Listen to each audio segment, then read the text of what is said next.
These are 10 of the worst things to happen to Joe on Family Guy. Starting with the time Peter and the guys destroyed his prize pumpkin the day before the big competition in Peter Pumpkin Cheater. So it's Halloween and Joe's been growing a humongous pumpkin. How'd he get it so big? You guys promise not to laugh? Yes.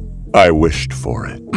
Well, I made no such promise. Oh boy, this episode is off to a great start. Every year I enter Quahog's Great Pumpkin Halloween Contest and get creamed by that dang Patrick McCloskey. Oh, that Patrick McCloskey. Everyone always gets beat sooner or later by Patrick McCloskey. I have no idea who that is, Joe. Wait, weren't there weird rumors about him and Bonnie? No, it's just the pumpkin thing. Something tells me it's not just the pumpkin thing. And this season, Joe is all about pumpkins. It's literally the only thing he wants to talk about. What were we talking about? Pumpkins? Shut up about the pumpkin! Somebody had to say it. Thank you, Cleveland. To punish the guy for having a hobby, the guys decide to prank him. Hey, what if we hid Joe's pumpkin before it gets picked up for the fair tomorrow morning? I'm way in. Great idea, Peter. So the guys go to hide the pumpkin. The problem with that is they didn't decide where they were going to hide the pumpkin. Am I the only one who can make plans? I have decision fatigue. Oh good, it's been a minute since I've seen Joe go absolutely ballistic. This should be fun. Step aside. Now let's remember, it's just a pumpkin. But based on where Joe points that gun, it's much more than just a pumpkin. We can just shovel the rest of the goop back in and prop it up. We can't just scoop 307 pounds of pumpkin guts in there. But what if you had someone who was exactly 307 pounds who could fit in there? If you can't fix it, fake it. I think I could slide in through the hole in the bottom. Then I could just sit in there for a few hours and maybe you can still win the contest. Sounds just stupid enough to possibly work. Even if it doesn't, shoving Peter in a pumpkin could be fun at least. At the event, we're finally introduced to the Pump King himself. Let me get a closer look at your pumpkin. Could barely see it from over there. Ha! Classic McCloskey. Well, I bet you've never grown a talking pumpkin, have you, McCloskey? And the winner of the Great Pumpkin Contest is... Joe Swanson! So his winning pumpkin gets hauled off to the state Halloween contest in Providence. I hope Peter doesn't have to go to work tomorrow or anything. It's gonna take us hours with all these pumpkins. Peter! Yeah? Oh, wow. But an appearance from a suspicious McCloskey keeps them from letting Peter out just yet. At least he has all the pumpkin seeds and innards he could ever want to eat inside of there. Something is off with this pumpkin. Don't hate me because you hate me. Sick burn, Joe. You sound like you just woke up from a mid-2000s coma. I have to go to the bathroom more than the pail in here. Well, the jig is up. For everybody, apparently. All of the pumpkins were filled with heavy-set guys, and according to McCloskey, that's the only way to win these competitions. No real pumpkin is ever over 20 pounds. But yours always are. My fat son sits in mine every year. And just like that, he rides off into the night, no doubt in search of the next vegetable he can center his entire personality around. I gotta put some thought to this, but I think I may be in love with that guy. And it was his love of his daughter that drove him to go into crippling medical debt, forcing him to try to rob Carter Pewterschmidt in Ocean's 3.5. So the guys are getting annoyed at Joe for constantly flaking on them just because Bonnie could go into labor. Joe is just gonna keep bailing on us until that baby comes out of Bonnie's butt. His science is a bit off, but I guess he does have a point. It's been how many years at this point? Hopefully that thing's still up in there. Guys, Bonnie's going into labor! We gotta get her to the hospital! Quick, Peter, get the car! What's the rush, Joe? The baby waited several years, surely you can wait an extra hour or two. Luckily for Bonnie, she's surrounded by a ton of support at the hospital. Get out of there! Get the hell out of my wife, you little bastard! Well, Joe, you might have just scared the thing all the way back into Bonnie's esophagus with that. But after enough work, Bonnie gives birth to a little baby girl. It's hard to believe she's already 18. Now, was that a joke about how long she'd been inside there, or was Quagmire already trying to make his move mere seconds after birth? God, I really hope it's option one. But unfortunately, they live in America, so now they gotta deal with the medical debt that comes with having a baby. I got her hospital bill this morning. How bad is it? It's $20,000. For that money, you could have bought a pretty decent car. Probably has a better return value than the kid. So Joe picks up a second job to pay the bills until he's approached by a guy who offers to help.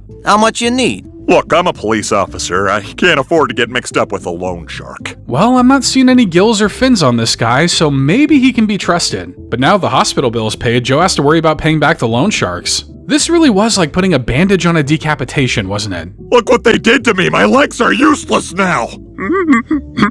But maybe Carter could help them out. After all, he's a notoriously generous guy. Of course I could! But it's funnier to me if I don't. Yeah, that guy would rather watch thousands of dollars burn than help those in need. If that stingy old Carter won't give us the money we need, I say we take it from him. So the fellas hatch a plan to rob Peter Schmidt Mansion during an expensive dinner party. My father-in-law has treated me like crap for almost 20 years, and it's time for a little payback. I'd say stealing $40 million from him isn't exactly little, but I'm here for it. So the guys infiltrate the party, and after Peter and Quagmire provide a dancing distraction, Cleveland is able to make it to the vault. Looks like I'm just gonna have to cut through it. Good thing I brought Reese Witherspoon's chin. Some celebrities will let you just carry them around in a duffel bag, I guess. Hollywood really is a weird place. The guys make it all the way into the vault, but before they can swipe their prize, Lois crashes their operation. Think about your beautiful little girl. You can't watch her grow up from jail. Well, we wouldn't have to worry about that if nobody squeals. You ain't no narc, are you, Lois?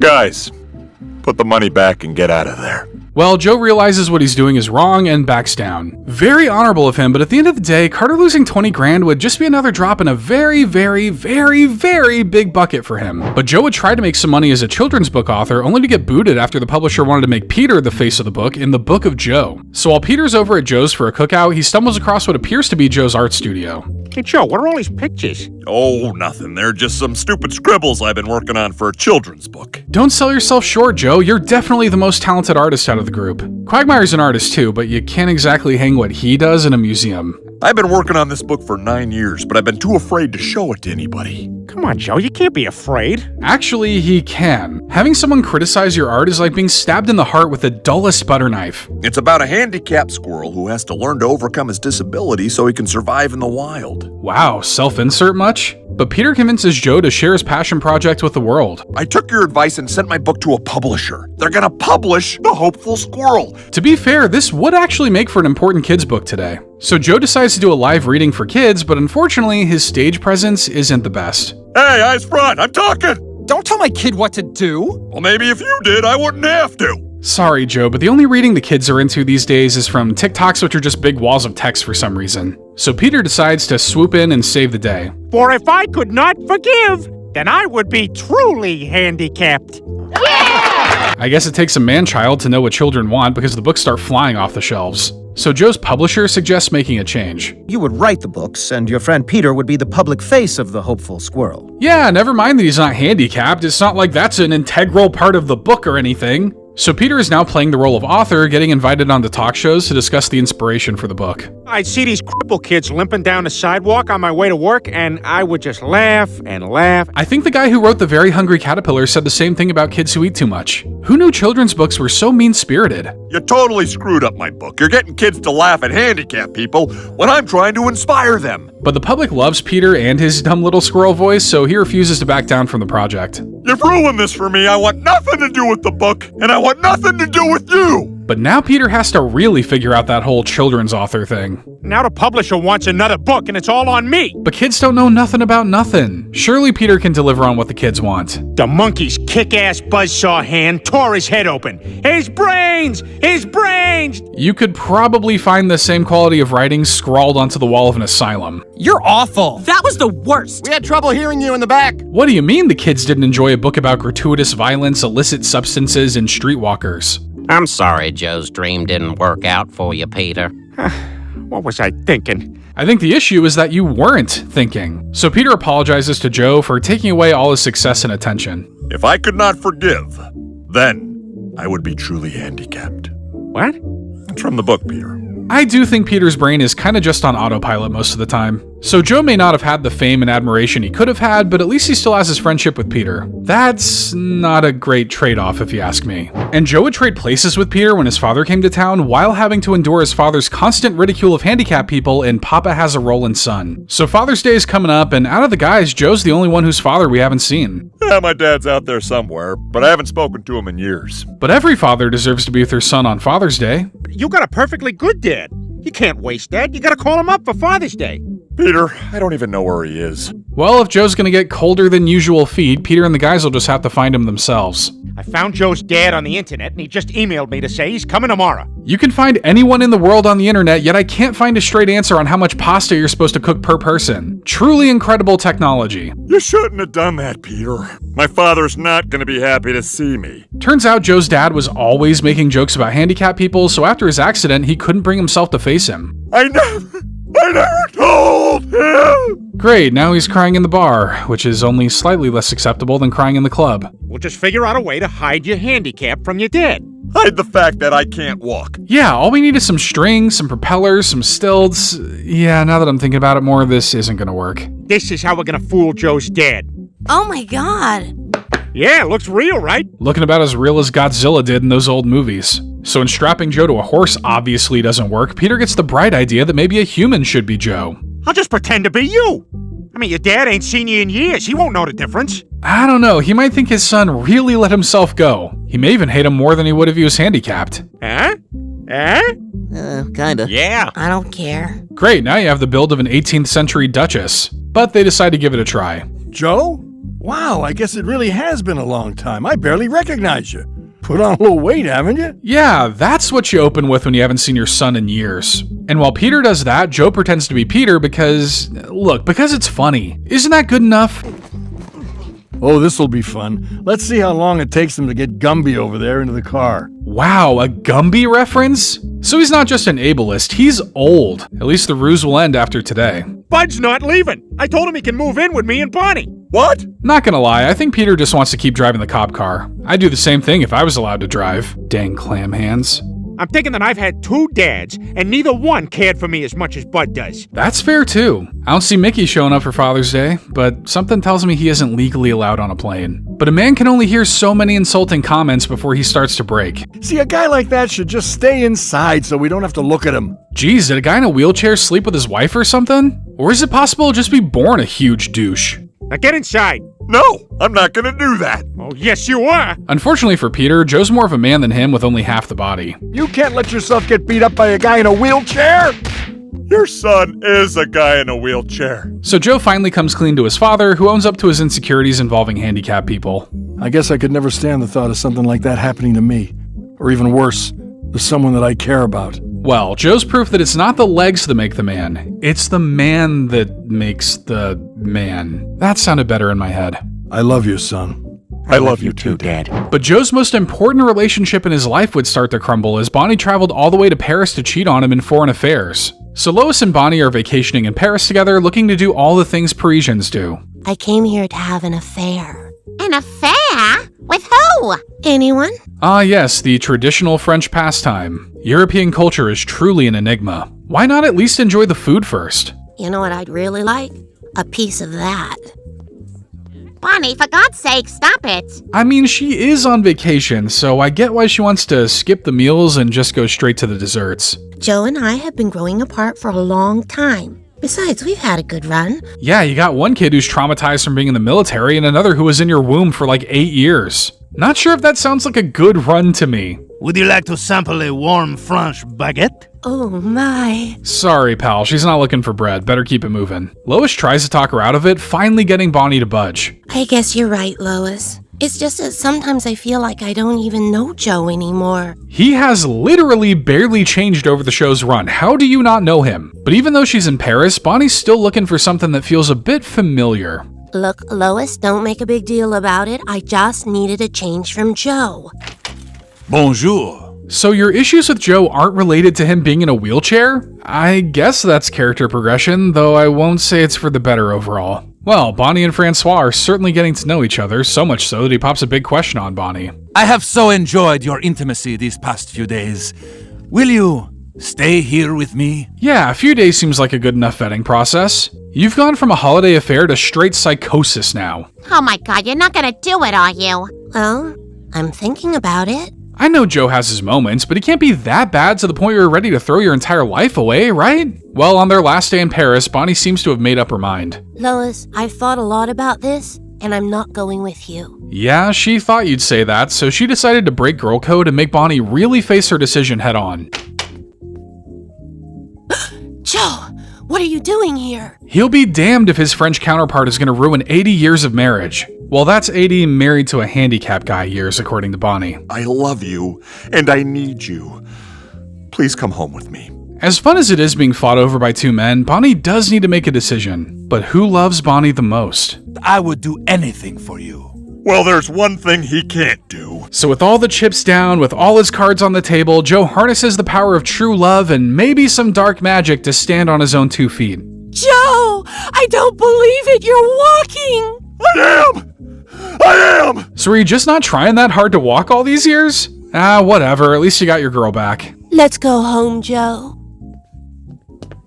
Well, what's one little lie about a miracle to save a marriage, huh? Now I just wonder if Quagmire's hoping he gets unstrapped before they make it to the bedroom. Kinda seems like something he would be into. But Joe wasn't too happy about all that and ended up getting pressured into cheating on Bonnie by Peter to get even with her in internal affairs. So Joe's being hailed as a hero after making a huge bust right in Quahog.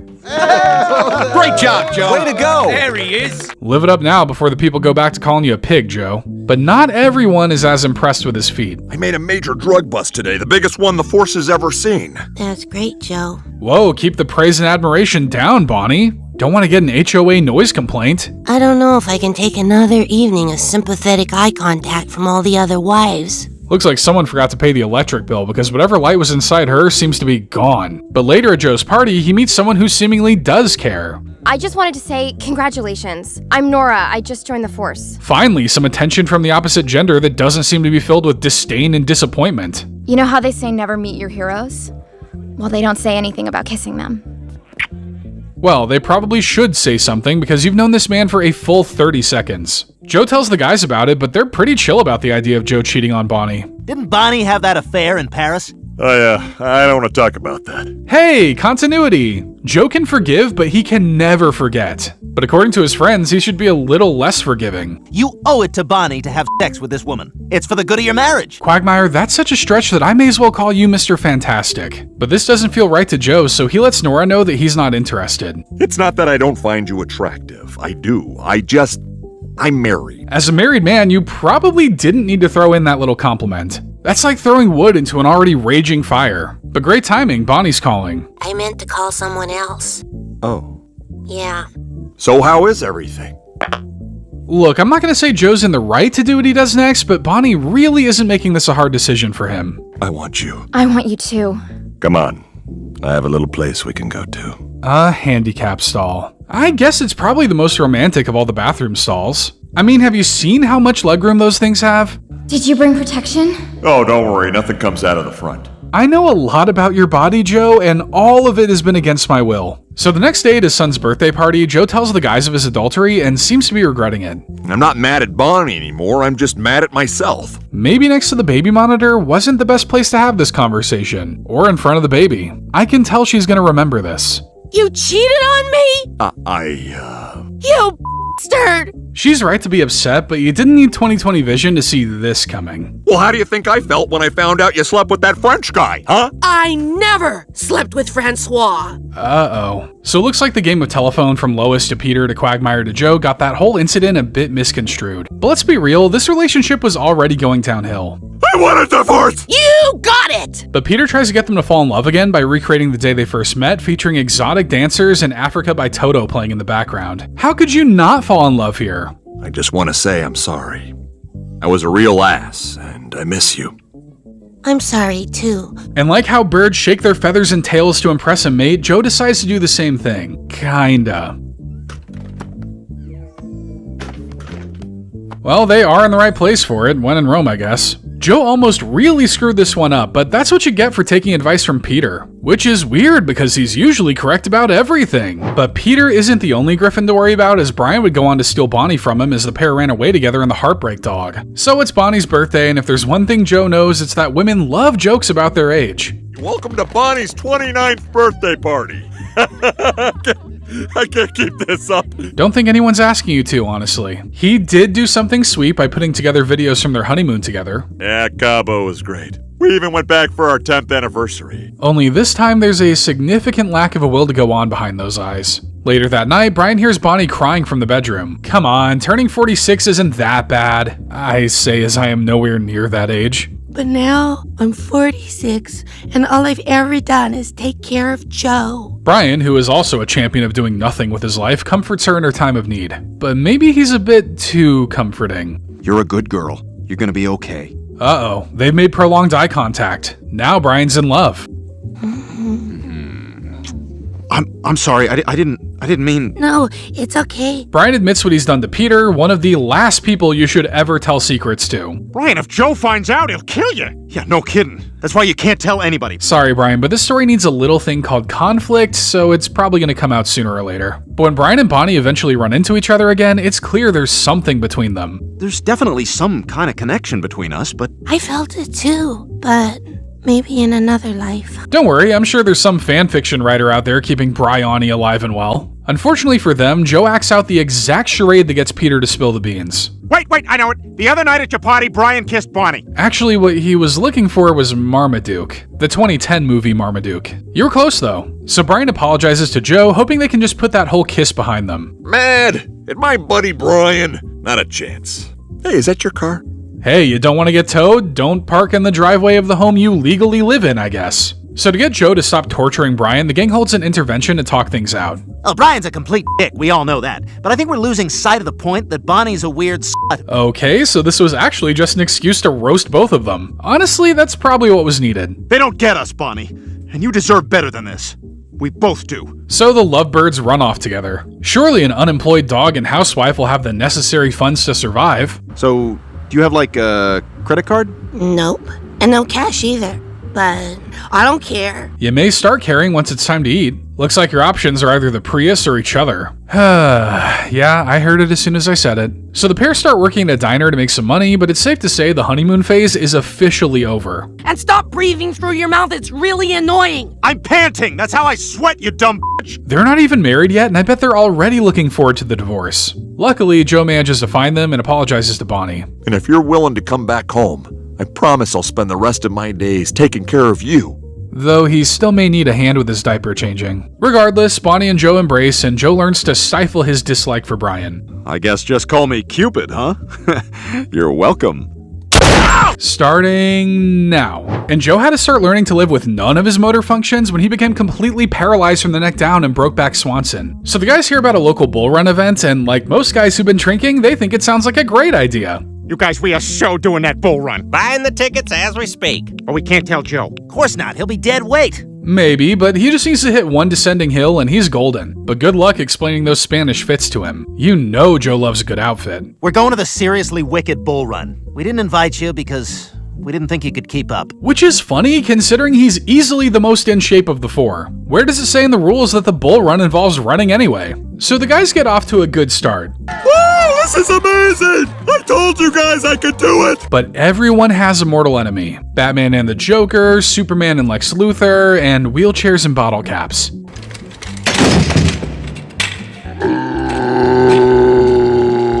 Well, he's been through a lot worse, and after all, you can't paralyze your legs twice. The rest of his body, though, that's fair game. I can't feel anything below my neck! I can't move a muscle, guys! So now Joe's lost basically all motor functions. Mr. Swanson has lost all movement and will require around-the-clock care. Most of it disgusting. Dang, looks like Bonnie has her work cut out for her. I'm leaving Joe and moving to Europe. I didn't sign up for this. I guess in sickness and in health was more of a suggestion than a vow. Luckily, Joe has some stand-up pals who will help him adjust to his new life. And you probably don't want any reminders of Bonnie around the house, so I cleared out all of her underwear. But don't worry, Joe, they're going to a good home. One where Quagmire will probably wear them just as much as Bonnie did. But after the constant care and attention starts to weigh down on them, they decide to put him in someone else's hands. I looked into it, and we've reserved a place for him at the State Home for Mentals and Bastards. And which one is Joe supposed to be exactly? So they dump Joe off, but not before Peter has one last touching heart-to-heart about Joe's favorite movie. Backdraft, you finally watched it! Yeah. Wasn't it great? I thought it was stupid. Aw, their friendship is as deep as an inflatable kiddie pool. But of course, this spur-of-the-moment decision wasn't run by anyone semi-sensible. Unfortunately, no one like that exists in this town, so Lois will have to do. Peter, those places are a horror show. Joe's your friend. How could you treat him like that? Pretty easily, actually. Dumping Joe off was probably the quickest dump Peter's ever done in his life. So the gang goes to retrieve him, apologizing for giving up so quickly. We're all really sorry we abandoned you. Yeah, we just kind of got overwhelmed and all freaked out. Yeah, you wouldn't know what that's like, would you, Joe? Having to upend your entire life due to a sudden change? So they decide to ring up Dr. Hartman to get Joe released, but it looks like the call is coming from inside his back. Dr. Hartman must have dropped his phone in Joe when he was looking at his spine. And wouldn't you know it, that's what caused Joe's quadriplegia. But look, they're running out of time and they gotta wrap this episode up. I'm just glad to be back on my feet. Well, you know what I mean. So is Bonnie just gone now? Hopefully so, because if she can't handle Joe at his lowest, she doesn't deserve him at his slightly better than his lowest. But Joe truly saw his lowest point when he tried to end it all at Niagara Falls multiple times in the episode #JoLo. So Peter's trying to prove there's actual pudding in this giant billboard, but finds a kid up there instead. Oh my god, Peter! That's the lost Nicholson kid! He's been missing for a week! You see a missing kid, but I see the greatest hide-and-seek champion of the modern age. So for his completely accidental good deed, Peter's hailed as a hero by the town. Wow. 20 years on the force and no one's ever clapped for me. Don't worry, Joe, your participation trophy's on its way in the mail. But Peter's carefree way of life seems to have worked well for him, so Joe decides to give it a try. Hey Chief, it's Swanson. I quit. You know, most guys going through a crisis either buy a motorcycle or grow a mustache. Now how are you going to support your wife and child? You and I are done too. What? I'm leaving you. Well, that solves that problem. About time you got a taste of your own medicine, Bonnie. Now that he's going it solo, Joe's ready to take on the world in a whole new way. I was living my life all wrong, but not anymore. No more thinking, just living. Maybe you could have thought about not making an air hockey table the only furniture you have in the apartment. It's okay, you're still learning, but he's got some big plans ahead. What would you guys think of a road trip? All right, I'm in. Awesome road trip. So the group travels to Niagara Falls, the home of people who want to recreate Jim and Pam's wedding episode. We showed them. We showed them all. Showed who? What the hell's he talking about? Sounds like the car ride psychosis is already set in. Being in the same seat for hours does quite a number on your backside, even if Joe can't feel his. Didn't I tell you guys it's the most magnificent place in the world, and the greatest place to end it all? It truly is one of nature's most beautiful... What was that last part? Joe, you better have been a bird disguised as a human this whole time. Joe, you're alive! Are you hurt? Not physically, but his pride and self-respect are probably broken beyond repair at this point. So after Joe gets pulled up like a toy in a claw machine, he reveals his reasoning behind this whole trip. I'm sorry I tricked you guys into coming. I just wanted to spend my last week with my best pals. So Joe feels worthless and unable to accomplish anything. Is it too soon to say he might make a great professional diver? Hey, where's Joe? Joe, wait! Don't worry, he's fine. Not gonna say he can't accomplish anything, but... What we really need to do is bring him back to Quahog where we can get him some help. Or, counteroffer, you stay for a bit and enjoy the beauty of the falls. And that's exactly what they do. Who could possibly have a mental health crisis with a view like that? You mind opening that door? Get a little breeze in here? That's the oldest trick in the book, but Peter doesn't know how to read, so he falls for it. Unfortunately, their tumbling causes the cable car to drop them outside.